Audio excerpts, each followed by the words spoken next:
दोस्तों वैसे तो कंपैरिजन बनता नहीं है JF-17 थंडर ब्लॉक 3 का और डसॉल्ट राफेल का।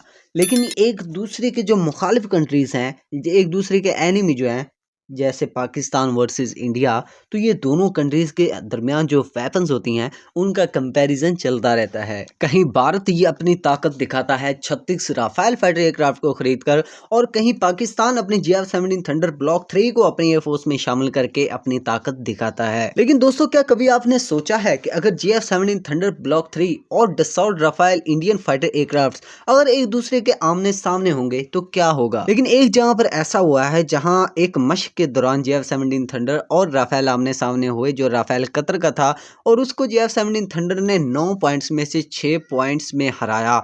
मतलब 6 पॉइंट्स JF-17 थंडर ने हासिल किए और 3 पॉइंट्स राफेल ने हासिल किए। लेकिन खैर छोड़े, वो एक मशक थी। लेकिन क्या होगा अगर रियल में डॉग फाइट इन दोनों फाइटर एयरक्राफ्ट्स में हो जाए? कौन होगा किस पर भारी, किसकी ताकत ज्यादा है, किस में टेक्नोलॉजी ज्यादा है, और किसकी वेपन्स और किसकी मिसाइल ज्यादा ताकतवर हैं, जानेंगे मुकम्मल डिटेल आज इस वीडियो में। बिस्मिल्लाहिर्रहमानिर्रहीम। अस्सलाम वालेकुम दोस्तों, मेरा नाम मोहम्मद आसिफ है और आसिफ ऑफिशियल पी के यूट्यूब चैनल पर आपको वेलकम करते हुए करते हैं आज अपने चैनल की पहली कंपैरिजन वीडियो का आगाज। दोस्तों, हम लोग पॉइंट बाय पॉइंट दोनों फाइटर एयरक्राफ्ट का मुआवजा करेंगे। JF-17 Thunder single engine light weight multi role combat aircraft है और ये 4th जनरेशन का फाइटर एयरक्राफ्ट है। और अगर वहीं पर बात करें इंडियन राफेल की, तो ये twin engine heavy weight delta wing canard की शेप में मल्टी रोल फाइटर एयरक्राफ्ट है, जो कि 4.5 जनरेशन का फाइटर एयरक्राफ्ट है। तो दोस्तों, यहाँ पर पॉइंट जाता है राफेल की तरफ, क्योंकि राफेल जो है JF-17 थंडर से थोड़ा एडवांस फाइटर एयरक्राफ्ट है। अब हम लोग बात करते हैं इंजन की, तो JF-17 थंडर में जो इंजन यूज होता है, क्योंकि ये सिंगल इंजन फाइटर एयरक्राफ्ट है,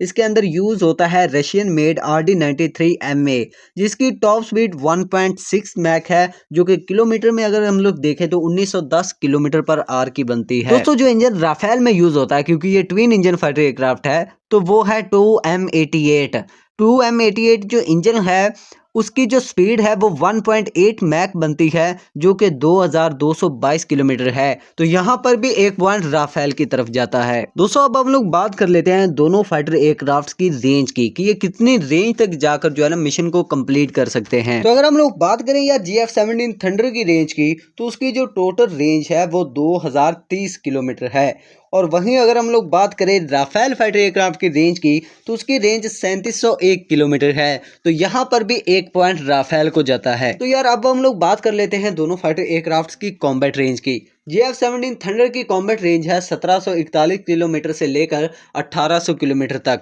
और वहीं पर बात करें राफेल की, तो उसकी जो कॉम्बैट रेंज है वो 780 किलोमीटर से लेकर 1650 किलोमीटर की है। तो यहाँ पर एक पॉइंट JF-17 थंडर को जाता है। अब हम लोग बात करेंगे दोनों फाइटर एयरक्राफ्ट्स में यूज होने वाले रेडार्स की और उनकी जो रेंज है रेडार डिटेक्शन की उसकी। तो बात करें JF-17 थंडर की, तो उसके अंदर यूज होने वाला जो रेडार है वो KLJ-7A एक्टिव इलेक्ट्रॉनिकली स्कैंड अरे AESA रेडार है, जिसकी जो डिटेक्शन रेंज है वो 150 किलोमीटर है, यानी कि 150 किलोमीटर की दूरी से ये फाइटर एयरक्राफ्ट किसी भी ऑब्जेक्ट को, किसी भी फाइटर एयरक्राफ्ट को डिटेक्ट कर सकता है, इंटरसेप्ट कर सकता है। अब हम लोग बात करेंगे राफेल के अंदर लगने वाले रेडार की। राफेल के अंदर जो रडार लगाया जाता है वो RBE-2 है, जो कि इलेक्ट्रॉनिकली स्कैंड अरे AES से रडार है, जिसकी जो डिटेक्शन रेंज है वो 200 किलोमीटर है। मतलब ये कि 200 किलोमीटर तक राफेल जो है किसी भी ऑब्जेक्ट को, किसी भी फाइटर एयरक्राफ्ट को डिटेक्ट कर सकता है। तो दोस्तों, अब हम लोग बात करेंगे दोनों फाइटर एयरक्राफ्ट के हार्ड पॉइंट्स की, और इसके बाद हम लोग मिसाइल्स की बात करेंगे और उन मिसाइल की रेंज की बात करेंगे।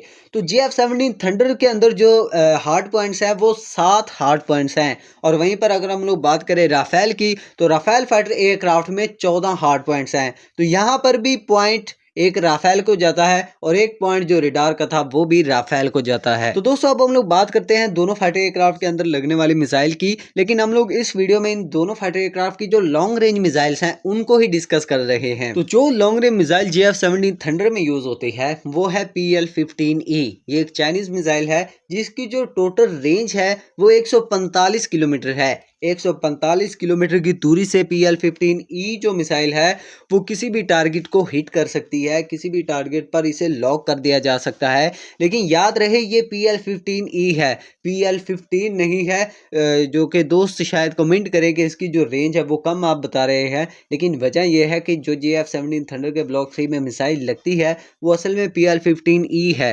मुकम्मल PL-15 जो है ना लॉन्ग रेंज 200 किलोमीटर वाली वो नहीं लगाई जाती है अभी। शायद प्रोजेक्ट PFX जो है JF-17 थंडर का उसमें इसको कवर कर लिया जाए। तो आगे हम लोग बात करते हैं राफेल फाइटर एयरक्राफ्ट की long range air to air missile की। तो इसके अंदर जो लगने वाली मिसाइल है वो BVR है, जिसकी जो टोटल रेंज है यानी कि मिटियोर भी जिसे कहते हैं, इसकी जो टोटल रेंज है वो 150 किलोमीटर यानी कि 150 किलोमीटर है। तो यहाँ पर भी एक पॉइंट राफेल को जाता है। दोस्तों जो चीज़ हम लोग अभी कंपेयर करने जा रहे हैं यानी कि जो प्राइस है उसका सुनकर आप भी हैरान होंगे कि एक राफेल की कीमत में पाकिस्तान जो है वो 5 JF-17 thunder fighter aircraft ready कर सकता है ब्लॉक 3। तो 5 फाइटर एयरक्राफ्ट, एक तो एडवांटेज ये हो गया कि स्क्वाड्रन की भी जो कमी होगी वो पूरी हो जाएगी, लेकिन 5 फाइटर एयरक्राफ्ट यार एक फाइटर एयरक्राफ्ट के मुकाबले में तो ये तो काफ़ी ज़्यादा बड़ी जो है ना कामयाबी है।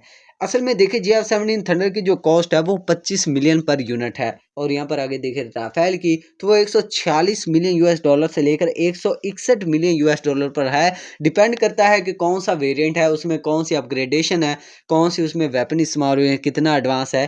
तो इतने जो कॉस्ट है इंडियन राफेल की वो पड़ती है। तो दोस्तों अब हम लोग आ जाते हैं फाइनल अपने ओपिनियन की तरफ, फाइनल वर्ड की तरफ। अगर पॉइंट्स में देखें तो राफेल बेशक आगे है JF-17 थंडर से, इस बात में कोई दो राय नहीं है। मैं इस बात को मानता हूँ, तस्लीम करता हूँ। क्या इंडियंस में ये कैपेबिलिटी है कि वो जो बढ़तरी होती है पाकिस्तान की उसको तस्लीम करें? वो नहीं करते हैं, यूट्यूबर्स तक नहीं करते हैं यार, बाकी तो आप लोग छोड़ें, यूट्यूबर्स तक जो है ना इसको तस्लीम कर नहीं करते हैं। लेकिन शायद हो सकता है कि मैं पहला ऐसा यूट्यूबर हूँ जो इस बात को तस्लीम करता हूँ कि राफेल JF-17 थंडर के मुकाबले में काफ़ी ज़्यादा एडवांस है। लेकिन बात सिर्फ वेपन तक ही नहीं ख़त्म होती है, बात होती है उस वेपन को चलाने वाले पर भी, पायलट पर भी डिपेंड करता है, उस वक्त की कंडीशन पर भी डिपेंड करता है, सिर्फ एडवांस वेपन पर ही नहीं। रशिया और यूक्रेन के वार में तो आप लोग दे ही रहे होंगे, बहुत सारी मिसालें हमें उस वार से मिलती हैं कि रशिया कितना एडवांस अपने आप को मानता है, लेकिन यूक्रेन जो है फिर भी बड़ी आसानी से, सॉरी बड़ी आसानी से नहीं, लेकिन फिर भी रशिया को रोके हुए है। तो जो रशिया के एडवांस एयर डिफेंस सिस्टम है वो भी फेल हो चुके हैं।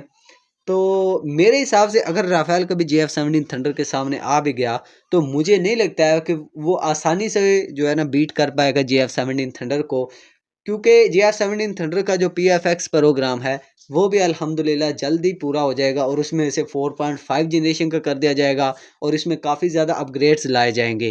तो उससे मेरा नहीं ख्याल कि भारत के ये जो 36 राफेल हैं ये कुछ कर पाएंगे पाकिस्तानी एयरफोर्स के ख़िलाफ़, क्योंकि पाकिस्तान के पास पहले ही 125 की तादाद और उससे ज़्यादा की JF-17 थंडर ब्लॉक 1, ब्लॉक 2 और ब्लॉक 3 की सूरत में मौजूद हैं। तो मुझे नहीं लगता है कि सिर्फ वेपन पर ही जो है ना इन्हिसार किया जा सकता है, पायलट की तरबियत पर भी जो है ना इन्हिसार किया जा सकता है। तो दोस्तों ये थी आज की कंपैरिजन वीडियो, और सॉरी मैं बताना यार भूल गया था कि मेरे चैनल के 700 सब्सक्राइबर जो हैं वो कंप्लीट हो चुके हैं। तो यार अगर आप चैनल पर नए हैं तो काइंडली चैनल को सब्सक्राइब कर दें, वीडियो को लाइक कर दें, और कमेंट बॉक्स में राफेल बमुकाबला JF-17 थंडर ब्लॉक 3 उसका कंपैरिजन वीडियो आपको कैसी लगी कमेंट बॉक्स में आप ज़रूर बताइएगा, और मिलते हैं नेक्स्ट वीडियो में, तब तक के लिए अल्लाह हाफिज़।